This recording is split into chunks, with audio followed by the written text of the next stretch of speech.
of Judges.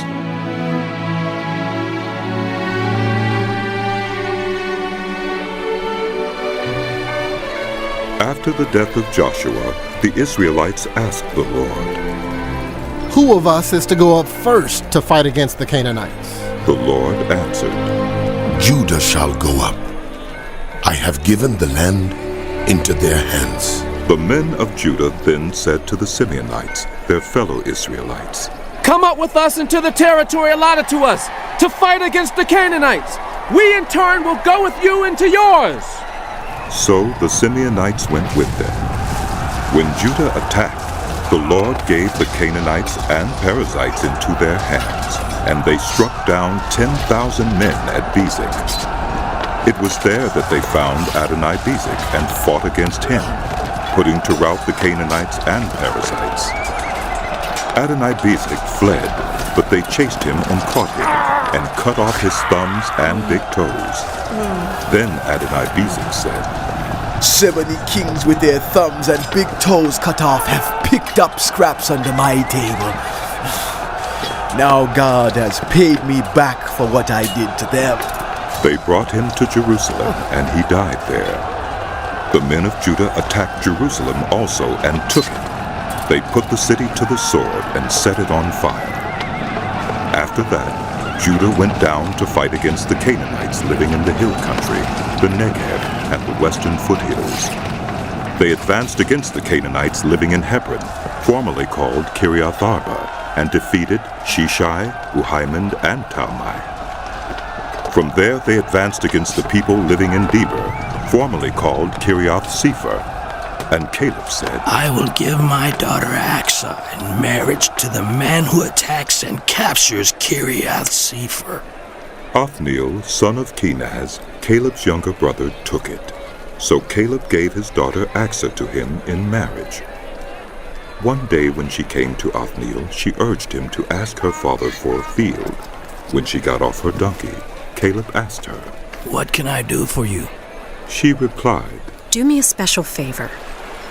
Since you have given me land in the Negev, give me also springs of water." So Caleb gave her the upper and lower springs.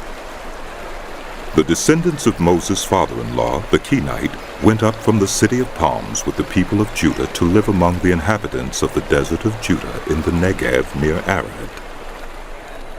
Then the men of Judah went with the Simeonites, their fellow Israelites, and attacked the Canaanites living in Zephath, and they totally destroyed the city.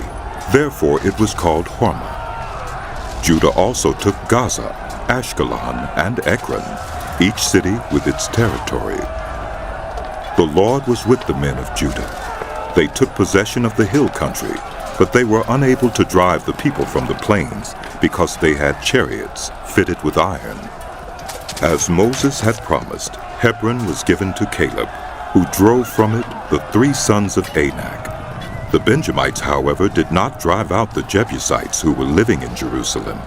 To this day the Jebusites lived there with the Benjamites. Now the house of Joseph attacked Bethel, and the Lord was with them. When they sent men to spy out Bethel, formerly called Luz, the spies saw a man coming out of the city, and they said to him, "Show us how to get into the city, and we will see that you are treated well." So he showed them, and they put the city to the sword, but spared the man and his whole family. He then went to the land of the Hittites, where he built a city and called it Luz, which is its name to this day.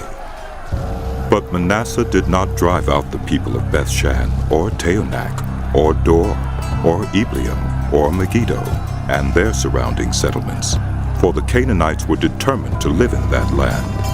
When Israel became strong, they pressed the Canaanites into forced labor, but never drove them out completely.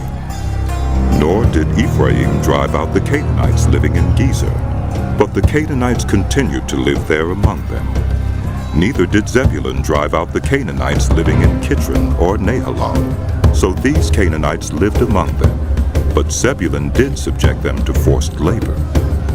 Nor did Asher drive out those living in Akko or Sidon, or Alim, or Akzib, or Helba, or Aphek, or Rehob. The Asherites lived among the Canaanite inhabitants of the land because they did not drive them out. Neither did Naphtali drive out those living in Beth Shemesh or Beth Anath. But the Naphtalites too lived among the Canaanite inhabitants of the land, and those living in Beth Shemesh and Beth Anath became forced laborers for them. The Amorites confined the Danites to the hill country, not allowing them to come down into the plain. And the Amorites were determined also to hold out in Mount Heres, Ajalon, and Shaalbim. But when the power of the house of Joseph increased, they too were pressed into forced labor. The boundary of the Amorites was from Scorpion Pass to Selah and beyond. The angel of the Lord went up from Gilgal to Bochim and said, I brought you up out of Egypt and led you into the land that I swore to give to your ancestors.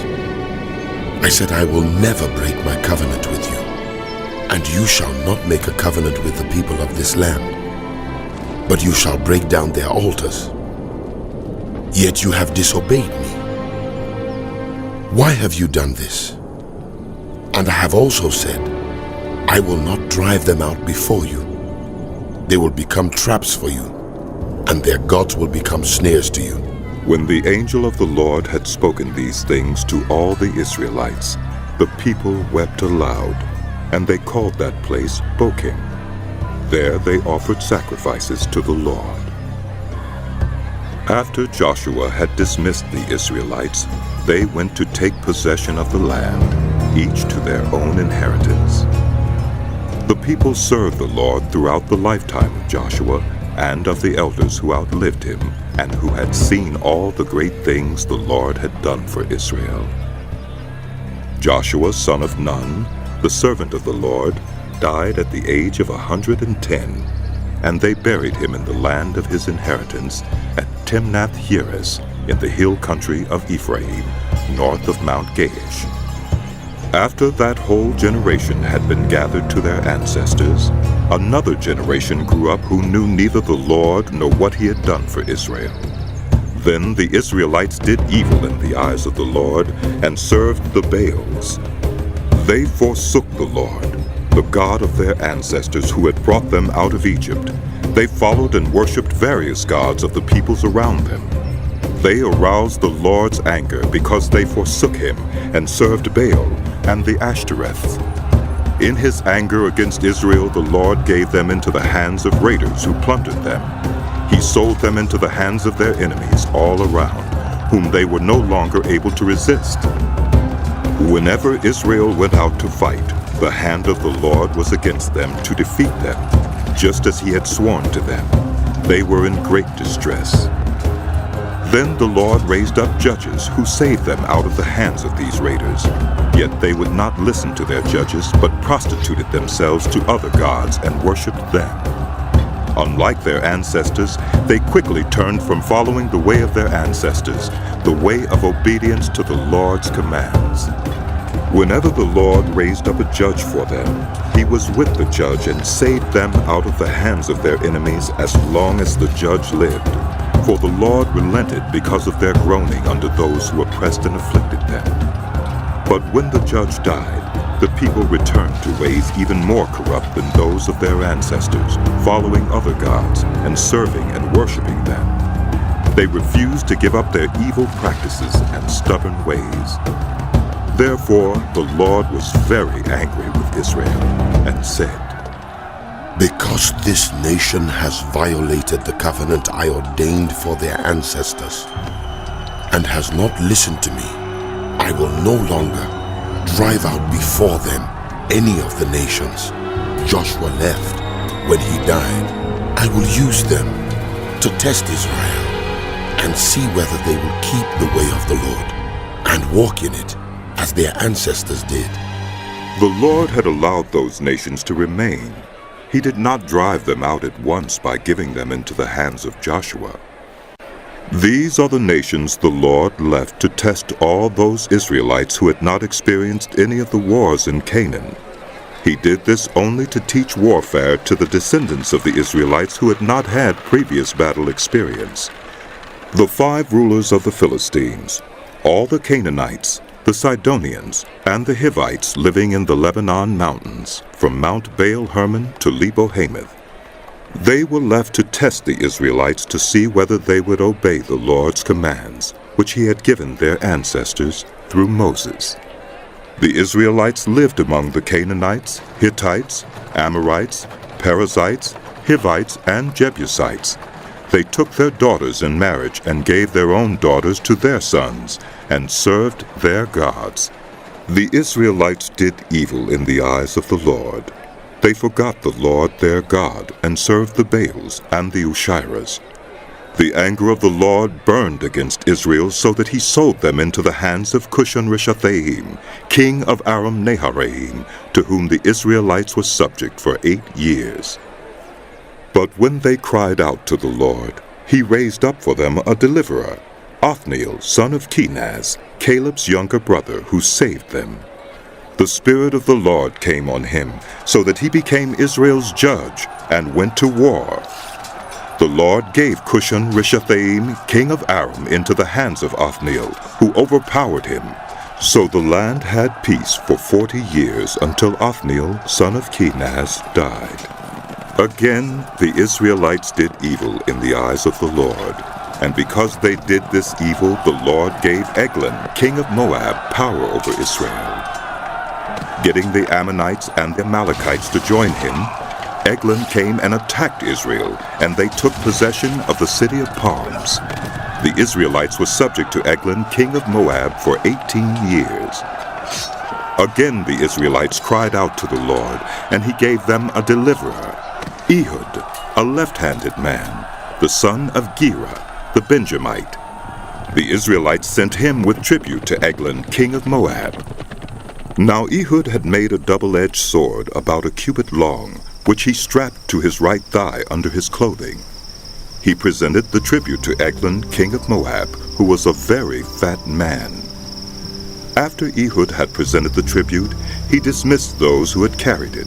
But on reaching the stone images near Gilgal, he himself went back to Eglon and said, Your Majesty, I have a secret message for you. The king said to his attendants, Leave us.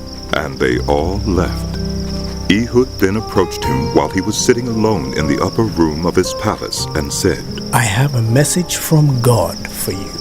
As the king rose from his seat, Ehud reached with his left hand, drew the sword from his right thigh, and plunged it into the king's belly. Even the handle sank in after the blade, and his bowels discharged.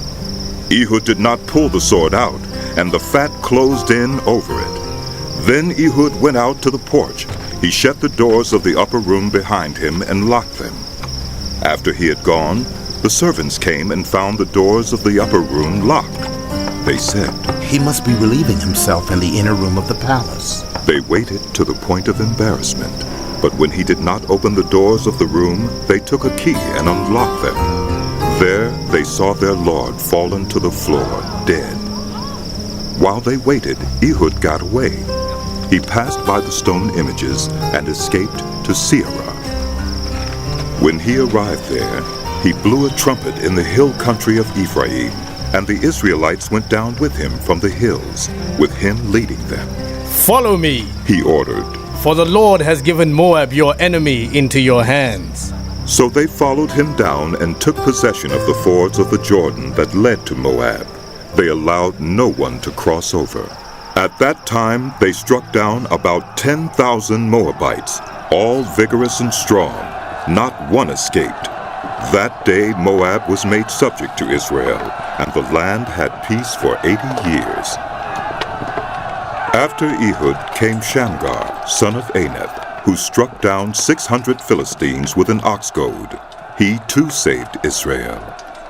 Again the Israelites did evil in the eyes of the Lord, now that Ehud was dead. So the Lord sold them into the hands of Jabin, king of Canaan, who reigned in Hazor. Sisera, the commander of his army, was based in Harosheth Hagoyim. Because he had 900 chariots fitted with iron and had cruelly oppressed the Israelites for 20 years, they cried to the Lord for help. Now Deborah, a prophet, the wife of Lapidoth, was leading Israel at that time. She held court under the palm of Deborah between Ramah and Bethel in the hill country of Ephraim, and the Israelites went up to her to have their disputes decided. She sent for Barak, son of Abinoam from Kedesh in Naphtali, and said to him, "The Lord, the God of Israel, commands you, go, take with you 10,000 men of Naphtali and Zebulun, and lead them up to Mount Tabor. I will lead Sisera, the commander of Jabin's army, with his chariots and his troops, to the Kishon River, and give him into your hands." Barak said to her, "If you go with me, I will go. But if you don't go with me, I won't go." "Certainly, I will go with you," said Deborah. "but because of the course you are taking, the honor will not be yours, for the Lord will deliver Sisera into the hands of a woman." So Deborah went with Barak to Kedesh. There Barak summoned Zebulun and Naphtali, and 10,000 men went up under his command. Deborah also went up with him. Now Heber the Kenite had left the other Kenites, the descendants of Hobab, Moses' brother-in-law, and pitched his tent by the great tree in Zaonaim near Kedesh. When they told Sisera that Barak, son of Abinoam, had gone up to Mount Tabor, Sisera summoned from Harosheth Hagoyim to the Kishon River all his men and his 900 chariots fitted with iron. Then Deborah said to Barak, "Go! This is the day the Lord has given Sisera into your hands. Has not the Lord gone ahead of you?" So Barak went down Mount Tabor with 10,000 men following him. At Barak's advance, the Lord routed Sisera and all his chariots and army by the sword, and Sisera got down from his chariot and fled on foot. Barak pursued the chariots and army as far as Harosheth Hagoyim, and all Sisera's troops fell by the sword. Not a man was left. Sisera meanwhile fled on foot to the tent of Jael, the wife of Heber the Kenite, because there was an alliance between Jabin, king of Hazor, and the family of Heber the Kenite. Jael went out to meet Sisera and said to him, "Come, my lord, come right in. Don't be afraid." So he entered her tent, and she covered him with a blanket. "I'm thirsty," he said.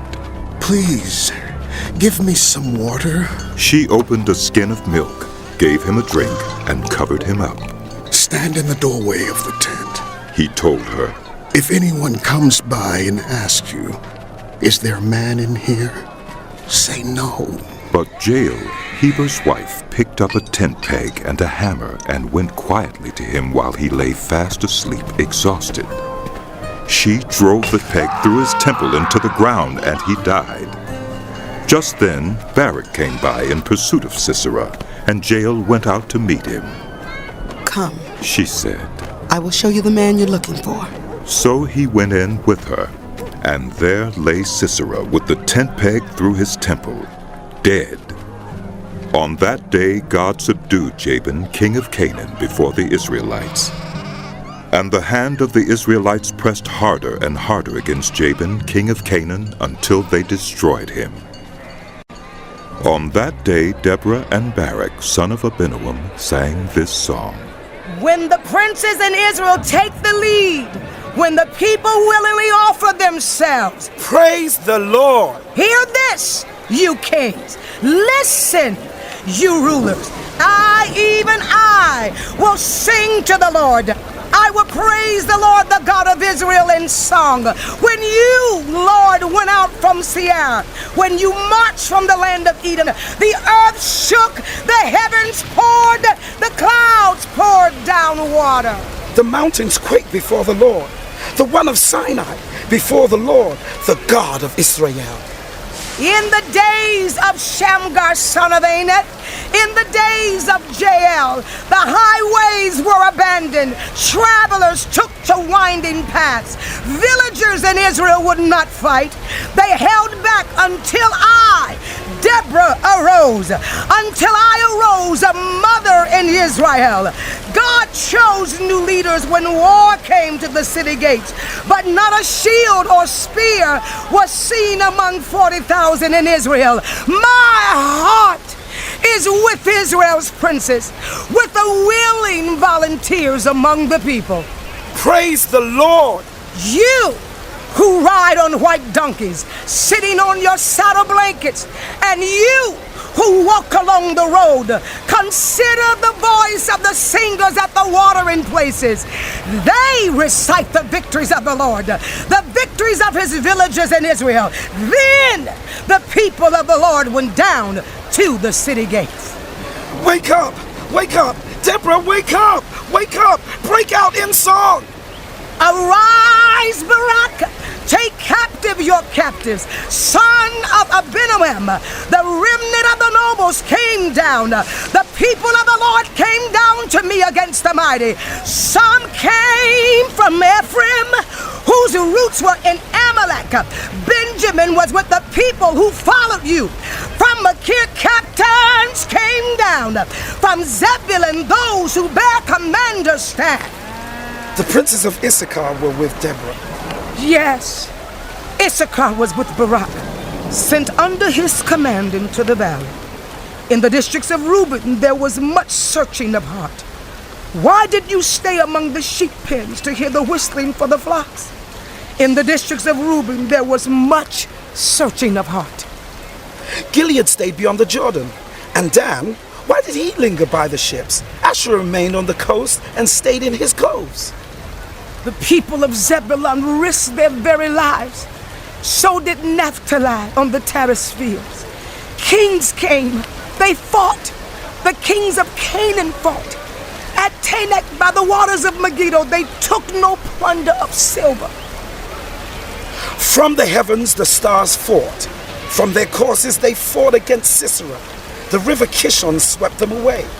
The age-old river, the river Kishon. March on, my soul, be strong. Then thunder the horses' hooves galloping. Galloping go his mighty steeds. Curse Meroz, said the angel of the Lord. Curse its people bitterly, because they did not come to help the Lord against the mighty. Most blessed of women be Jael, the wife of Heber the Canaanite. Most blessed of tent-dwelling women. He asked for water, and she gave him milk. In a bowl fit for nobles, she brought him curdled milk. Her hand reached for the tent peg, her right hand for the laborer's hammer. She struck Sisera. She crushed his head. She shattered and pierced his temple. At her feet he sank. He fell. There he lay. At her feet he sank. He fell. Where he sank, there he fell, dead. Through the window peered Sisera's mother. Behind the lattice she cried out, "Why is his chariot so long in coming? Why is the clatter of his chariots delayed?" The wisest of her ladies answered her, "Indeed," she keeps saying to herself, "are they not finding and dividing the spoils? A woman or two for each man, colorful garments as plunder for Sisera? Colorful garments embroidered, highly embroidered garments for my neck. All this as plunder? So may all your enemies perish, Lord. But may all who love you be like the sun when it rises in its strength." Then the land had peace 40 years. The Israelites did evil in the eyes of the Lord, and for 7 years he gave them into the hands of the Midianites. Because the power of Midian was so oppressive, the Israelites prepared shelters for themselves in mountain clefts, caves, and strongholds. Whenever the Israelites planted their crops, the Midianites, Amalekites, and other eastern peoples invaded the country. They camped on the land and ruined the crops all the way to Gaza, and did not spare a living thing for Israel, neither sheep, nor cattle, nor donkeys. They came up with their livestock and their tents like swarms of locusts. It was impossible to count them or their camels. They invaded the land to ravage it. Midian so impoverished the Israelites that they cried out to the Lord for help. When the Israelites cried out to the Lord because of Midian, he sent them a prophet who said, "This is what the Lord, the God of Israel, says. I brought you up out of Egypt, out of the land of slavery. I rescued you from the hand of the Egyptians, and I delivered you from the hand of all your oppressors. I drove them out before you and gave you their land. I said to you, I am the Lord your God. Do not worship the gods of the Amorites, in whose land you live. But you have not listened to me. The angel of the Lord came and sat down under the oak in Ophrah that belonged to Joash the Abiezrite, where his son Gideon was threshing wheat in a winepress to keep it from the Midianites. When the angel of the Lord appeared to Gideon, he said, "The Lord is with you, mighty warrior." "Pardon me, my lord?" Gideon replied, "But if the Lord is with us, why has all this happened to us? Where are all his wonders that our ancestors told us about when they said, 'Did not the Lord bring us up out of Egypt?' But now the Lord has abandoned us and given us into the hand of Midian." The Lord turned to him and said, "Go in the strength you have, and save Israel out of Midian's hand. Am I not sending you?" "Pardon me, my lord?" Gideon replied, "But how can I save Israel? My clan is the weakest in Manasseh, and I am the least in my family." The Lord answered, "I will be with you, and you will strike down all the Midianites together." Gideon replied, "If now I have found favor in your eyes, give me a sign that it is really you talking to me. Please do not go away until I come back and bring my offering and set it before you." And the Lord said, "I will wait until you return." Gideon went in, prepared a young goat, and from an ephah of flour he made bread without yeast. Putting the meat in a basket and its broth in a pot, he brought them out and offered them to him under the oak. The angel of God said to him, "Take the meat and the unleavened bread, place them on this rock, and pour out the broth." And Gideon did so. With the tip of the staff that was in his hand, the angel of the Lord touched the meat and the unleavened bread. Fire flared from the rock, consuming the meat and the bread, and the angel of the Lord disappeared. When Gideon realized that it was the angel of the Lord, he exclaimed, "Ah, sovereign Lord, I have seen the angel of the Lord face to face." But the Lord said to him, "Peace. Do not be afraid. You are not going to die." So Gideon built an altar to the Lord there and called it, "The Lord is Peace." To this day it stands in Ophrah of the Abiezrites. That same night the Lord said to him, "Take the second bull from your father's herd, the one 7 years old. Tear down your father's altar to Baal, and cut down the Asherah pole beside it. Then build a proper kind of altar to the Lord your God on the top of this height. Using the wood of the Asherah pole that you cut down, offer the second bull as a burnt offering." So Gideon took 10 of his servants and did as the Lord told him. But because he was afraid of his family and the townspeople, he did it at night rather than in the daytime. In the morning, when the people of the town got up, there was Baal's altar demolished, with the Asherah pole beside it cut down, and the second bull sacrificed on the newly built altar. They asked each other, "Who did this?" When they carefully investigated, they were told, "Gideon, son of Joash, did it." The people of the town demanded of Joash, "Bring out your son. He must die, because he has broken down Baal's altar and cut down the Asherah pole beside it." But Joash replied to the hostile crowd around him, "Are you going to plead Baal's cause? Are you trying to save him? Whoever fights for him shall be put to death by morning. If Baal really is a god, he can defend himself when someone breaks down his altar." So that day they gave Gideon the name Jerubbaal, saying, "Let Baal contend with him, because he broke down Baal's altar." Now all the Midianites, Amalekites, and other eastern peoples joined forces and crossed over the Jordan and camped in the valley of Jezreel. Then the Spirit of the Lord came on Gideon, and he blew a trumpet, summoning the Abiezrites to follow him. he sent messengers throughout Manasseh, calling them to arms, and also into Asher, Zebulun, and Naphtali, so that they too went up to meet them. Gideon said to God, "If you will save Israel by my hand as you have promised, look, I will place a wool fleece on the threshing floor. If there is dew only on the fleece and all the ground is dry, then I will know that you will save Israel by my hand, as you said." And that is what happened. Gideon rose early the next day. He squeezed the fleece and wrung out the dew, a bowl full of water. Then Gideon said to God, "Do not be angry with me. Let me make just one more request. Allow me one more test with the fleece, but this time make the fleece dry and let the ground be covered with dew." That night God did so. Only the fleece was dry. All the ground was covered with dew.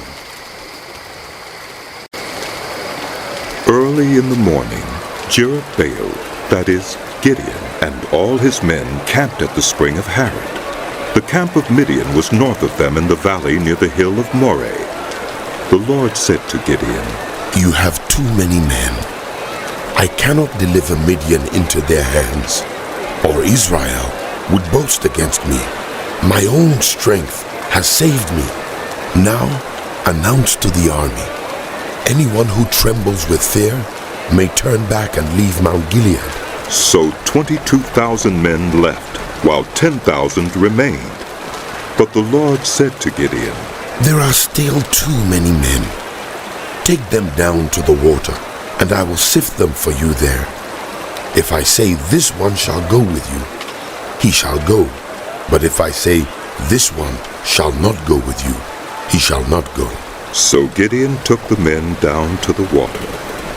There the Lord told him, "Separate those who lap the water with their tongues like a dog from those who kneel down to drink." 300 of them lapped with their hands to their mouths. All the rest got down on their knees to drink. The Lord said to Gideon, "With the 300 men that lapped, I will save you and give the Midianites into your hands. Let all the others go, each to his own place." So Gideon sent the rest of the Israelites to their tents, but kept the 300, who took over the provisions and trumpets of the others. Now the camp of Midian lay below him in the valley.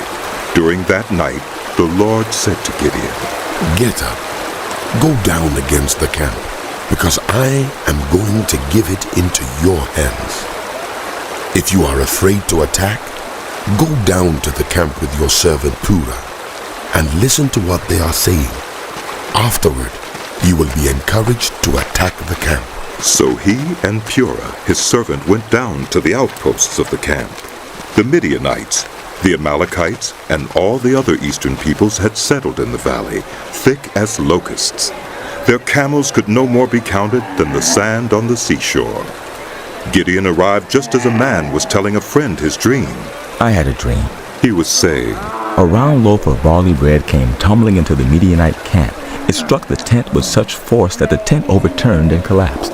His friend responded, "This can be nothing other than the sword of Gideon, son of Joash the Israelite. God has given the Midianites and the whole camp into his hands." When Gideon heard the dream and its interpretation, he bowed down and worshipped. He returned to the camp of Israel and called out, "Get up! The Lord has given the Midianite camp into your hands." Dividing the 300 men into 3 companies, he placed trumpets and empty jars in the hands of all of them, with torches inside. "Watch me," he told them. "Follow my lead. When I get to the edge of the camp, do exactly as I do. When I and all who are with me blow our trumpets, then from all around the camp blow yours, and shout for the Lord and for Gideon." Gideon and the 100 men with him reached the edge of the camp at the beginning of the middle watch, just after they had changed the guard. They blew their trumpets and broke the jars that were in their hands. The 3 companies blew the trumpets and smashed the jars, grasping the torches in their left hands and holding in their right hands the trumpets they were to blow. They shouted, "A sword for the Lord and for Gideon!" While each man held his position around the camp, all the Midianites ran, crying out as they fled. When the 300 trumpets sounded, the Lord caused the men throughout the camp to turn on each other with their swords. The army fled to Beth-shittah toward Zererah, as far as the border of Abel-meholah near Tabbath. Israelites from Naphtali, Asher, and all Manasseh were called out, and they pursued the Midianites. Gideon sent messengers throughout the hill country of Ephraim, saying, "Come down against the Midianites and seize the waters of the Jordan ahead of them as far as Beth-barah." So all the men of Ephraim were called out, and they seized the waters of the Jordan as far as Beth-barah. They also captured 2 of the Midianite leaders, Oreb and Zeeb. They killed Oreb at the rock of Oreb, and Zeeb at the winepress of Zeeb. They pursued the Midianites and brought the heads of Oreb and Zeeb to Gideon, who was by the Jordan. Now the Ephraimites asked Gideon, "Why have you treated us like this? Why didn't you call us when you went to fight Midian?" And they challenged him vigorously, but he answered them, "What have I accomplished compared to you? Aren't the gleanings of Ephraim's grapes better than the full grape harvest of Abiezer? God gave Oreb and Zeeb, the Midianite leaders, into your hands. What was I able to do compared to you?" At this, their resentment against him subsided. Gideon and his 300 men, exhausted yet keeping up the pursuit, came to the Jordan and crossed it. He said to the men of Succoth, "Give my troops some bread. They are worn out, and I am still pursuing Zebah and Zalmunna, the kings of Midian." But the officials of Succoth said, "Do you already have the hands of Zebah and Zalmunna in your possession? Why should we give bread to your troops?" Then Gideon replied, "Just for that. When the Lord has given Zebah and Zalmunna into my hand, I will tear your flesh with desert thorns and briars." From there he went up to Peniel and made the same request of them. But they answered as the men of Succoth had. So he said to the men of Peniel, "When I return in triumph, I will tear down this tower." Now Zebah and Zalmunna were in Karkor with a force of about 15,000 men, all that were left of the armies of the eastern peoples. 120,000 swordsmen had fallen. Gideon went up by the route of the nomads east of Nobah and Jokbahah and attacked the unsuspecting army. Zebah and Zalmunna, the 2 kings of Midian, fled, but he pursued them and captured them, routing their entire army. Gideon, son of Joash, then returned from the battle by the pass of Heres. He caught a young man of Succoth and questioned him, and the young man wrote down for him the names of the 77 officials of Succoth, the elders of the town. Then Gideon came and said to the men of Succoth, "Here are Zebah and Zalmunna, about whom you taunted me by saying, 'Do you already have the hands of Zebah and Zalmunna in your possession? Why should we give bread to your exhausted troops?'" He took the elders of the town and taught the men of Succoth a lesson by punishing them with desert thorns and briars. He also pulled down the tower of Peniel and killed the men of the town. Then he asked Zebah and Zalmunna, "What kind of men did you kill at Tabor?" "Men like you," they answered, "each one with the bearing of a prince." Gideon replied, "Those were my brothers, the sons of my own mother. As surely as the Lord lives, if you had spared their lives, I would not kill you." Turning to Jether, his oldest son, he said, "Kill them."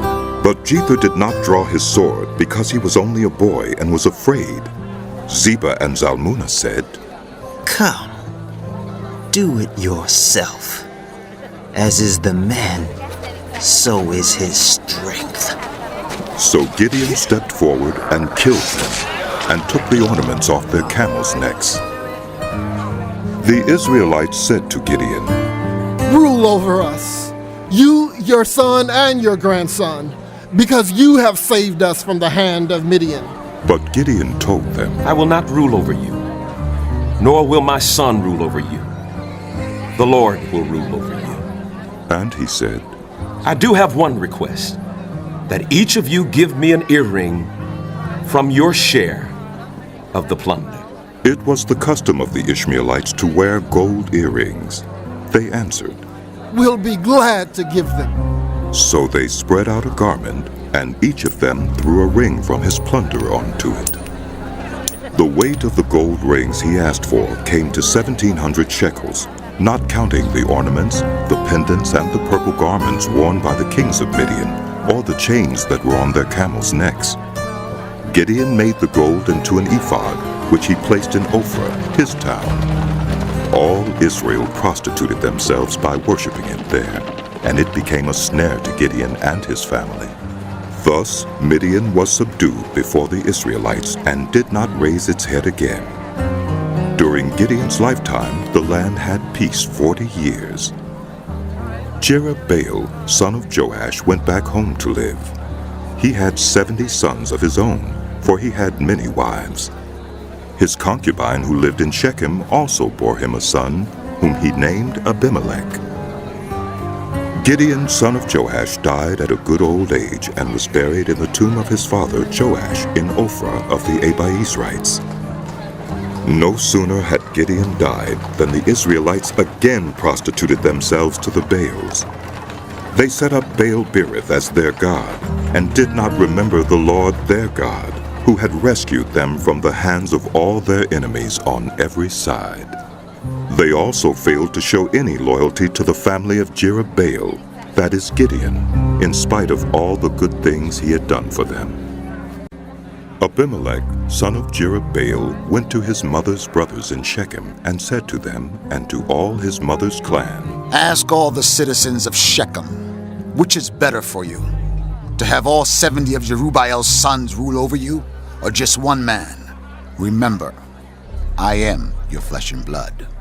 When the brothers repeated all this to the citizens of Shechem, they were inclined to follow Abimelech, for they said, He is related to us. They gave him 70 shekels of silver from the temple of Baal-berith, and Abimelech used it to hire reckless scoundrels who became his followers. He went to his father's home in Ophrah, and on one stone murdered his 70 brothers, the sons of Jerubbaal. But Jotham, the youngest son of Jerubbaal, escaped by hiding. Then all the citizens of Shechem and Beth Millo gathered beside the great tree at the pillar in Shechem to crown Abimelech king. When Jotham was told about this, he climbed up on the top of Mount Gerizim and shouted to them, Listen to me, citizens of Shechem, so that God may listen to you. One day the trees went out to anoint a king for themselves. They said to the olive tree, Be our king. But the olive tree answered, Should I give up my oil, by which both gods and human beings are honored, to hold sway over the trees? Next the tree said to the fig tree, Come and be our king. But the fig tree replied, Should I give up my fruit, so good and sweet, to hold sway over the trees? Then the tree said to the vine, Come and be our king. But the vine answered, Should I give up my wine, which cheers both gods and human beings, to hold sway over the trees? Finally, all the trees said to the thorn bush, Come and be our king. The thorn bush said to the trees, If you really want to anoint me king over you, come and take refuge in my shade. But if not, then let fire come out of the thorn bush and consume the cedars of Lebanon.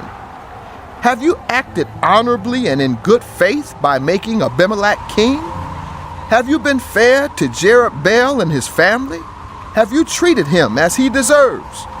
Remember that my father fought for you and risked his life to rescue you from the hand of Midian. But today you have revolted against my father's family. You have murdered his 70 sons on a single stone and have made Abimelech, the son of his female slave, king over the citizens of Shechem because he is related to you. So have you acted honorably and in good faith toward Jerubbaal and his family today? If you have, may Abimelech be your joy, and may you be his too. But if you have not, let fire come out from Abimelech and consume you, the citizens of Shechem and Beth Millo, and let fire come out from you, the citizens of Shechem and Beth Millo, and consume Abimelech. Then Jotham fled, escaping to Beer, and he lived there because he was afraid of his brother Abimelech. After Abimelech had governed Israel 3 years, God stirred up animosity between Abimelech and the citizens of Shechem, so that they acted treacherously against Abimelech. God did this in order that the crime against Jerubbaal's 70 sons, the shedding of their blood, might be avenged on their brother Abimelech, and on the citizens of Shechem, who had helped him murder his brothers. In opposition to him, these citizens of Shechem set an ambush on the hilltops to rob everyone who passed by, and this was reported to Abimelech. Now Gaal, son of Ebed, moved with his brothers into Shechem, and its citizens put their confidence in him. After they had gone out into the fields and gathered the grapes and trodden them, they held a festival in the temple of their God. While they were eating and drinking, they cursed Abimelech. Then Gaal, son of Ebed, said, "Who is Abimelech? And who is Shechem that we should be subject to him? Isn't he Jerubbaal's son? And isn't Zebul his deputy? Serve the people of Hamor, Shechem's father. Why should we serve Abimelech? If only this people were under my command, then I would get rid of him. I would say to Abimelech, call out your whole army." When Zebul, the governor of the city, heard what Gaal, son of Ebed, said, he was very angry. Under cover, he sent messengers to Abimelech, saying, Gaal, son of Ebed, and his relatives have come to Shechem and are stirring up the city against you. Now then, during the night, you and your men should come and lie in wait in the fields. In the morning, at sunrise, advance against the city.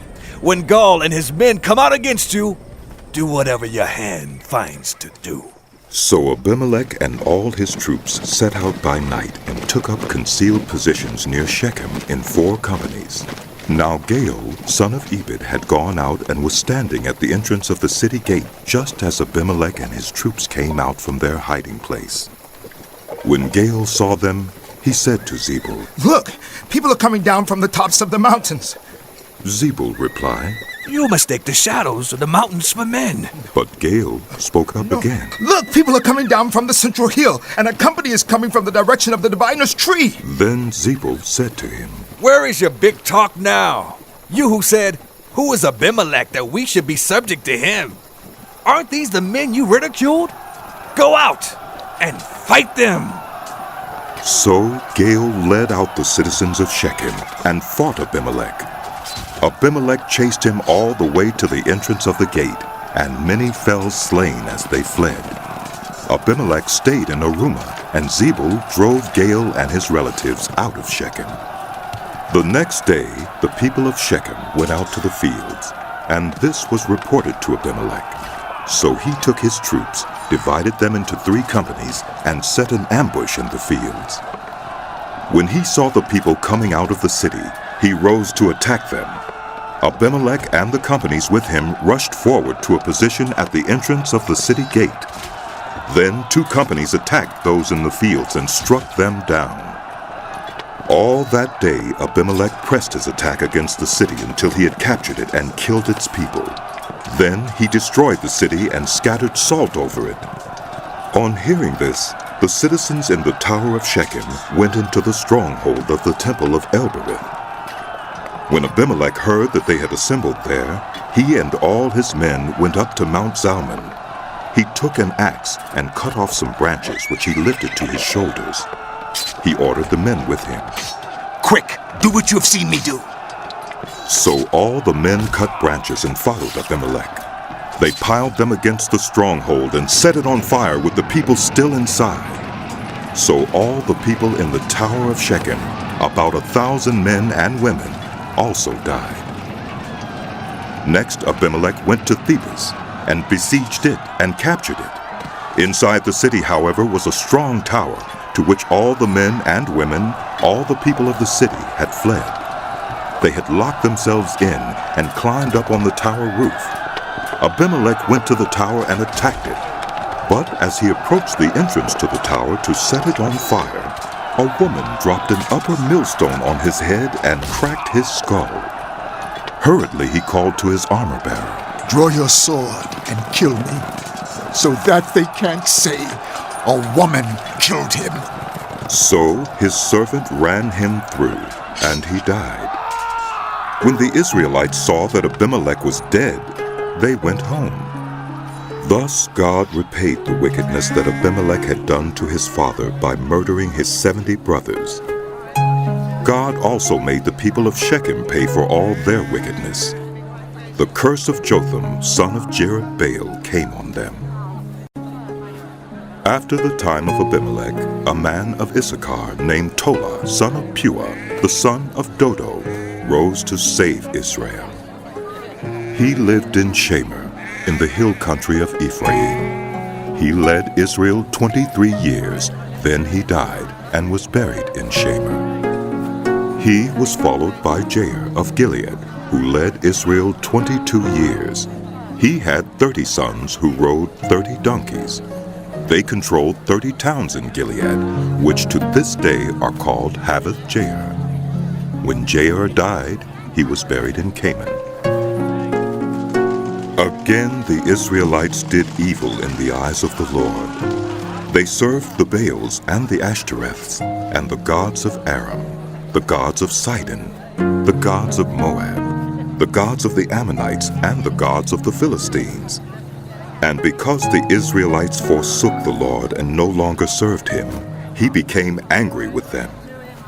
He sold them into the hands of the Philistines and the Ammonites, who that year shattered and crushed them.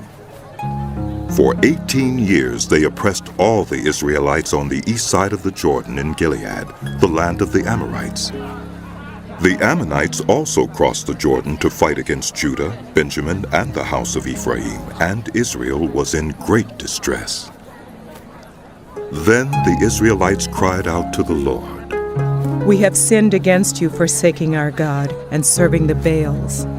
The Lord replied, When the Egyptians, the Amorites, the Ammonites, the Philistines, the Sidonians, the Amalekites, and the Maonites oppressed you, and you cried to me for help, did I not save you from their hands? But you have forsaken me and served other gods, so I will no longer save you. Go and cry out to the gods you have chosen.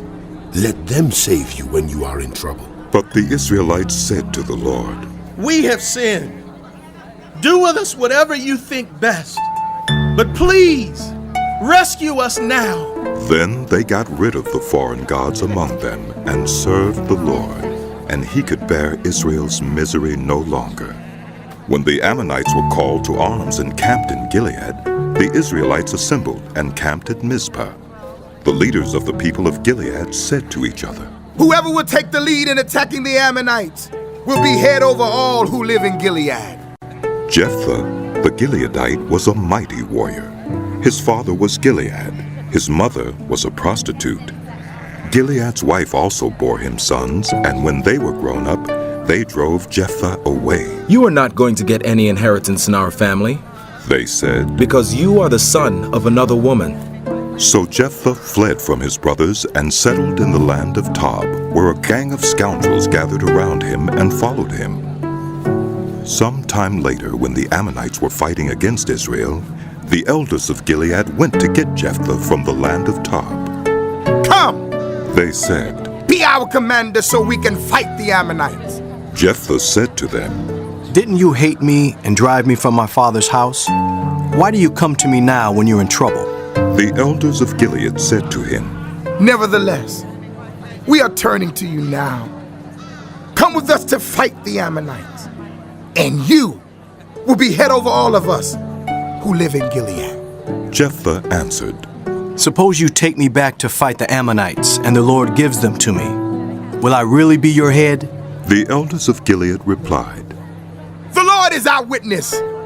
We will certainly do as you say. So Jephthah went with the elders of Gilead, and the people made him head and commander over them. And he repeated all his words before the Lord in Mizpah. Then Jephthah sent messengers to the Ammonite king with the question, What do you have against me that you have attacked my country? The king of the Ammonites answered Jephthah's messengers, When Israel came up out of Egypt, they took away my land from the Arnon to the Jabbok.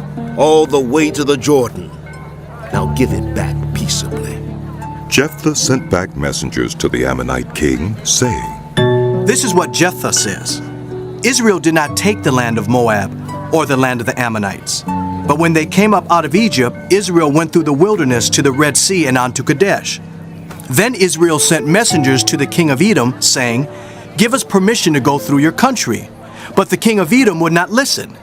They sent also to the king of Moab, and he refused. So Israel stayed at Kadesh.